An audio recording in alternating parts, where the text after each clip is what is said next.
بچوں کا رمضان، بچوں کا رمضان۔ آج کی نیکی ہے نماز کے بعد آیت الکرسی پڑھنا۔ تو چلیں بڑھتے ہیں آج کی نیکی کی طرف۔ السلام علیکم ورحمۃ اللہ وبرکاتہ۔ وعلیکم السلام ورحمۃ اللہ وبرکاتہ۔ کیسے ہیں جان بھائی؟ الحمدللہ رب العالمین علی کل حال۔ آج ہم نے قرآن پاک میں سے 5 چھوٹی صورتیں یاد کی ہیں۔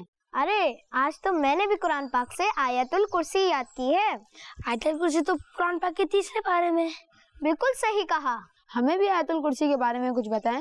جی ضرور۔ جس گھر میں آیت الکرسی پڑھی جائے وہاں سے شیطان نکل جاتا ہے، اور اس کی برکت سے اللہ پاک پڑوسیوں کی بھی حفاظت فرماتا ہے، اور ہر نماز کے بعد آیت الکرسی پڑھنے والا جنت میں جائے گا۔ سبحان اللہ۔ صرف ایک آیت اور اتنے سارے فائدے؟ میں تو آج ہی یاد کروں گا۔ آج کیا، میں تو ابھی گھر جا کر سب سے پہلے آیت الکرسی یاد کروں گا۔ چلیں پھر ساتھ میں یاد کرتے ہیں، دیکھتے ہیں پہلے کسے یاد ہوتی ہے۔ بچوں کا مدنی چینل آ گیا، بچوں کا آ گیا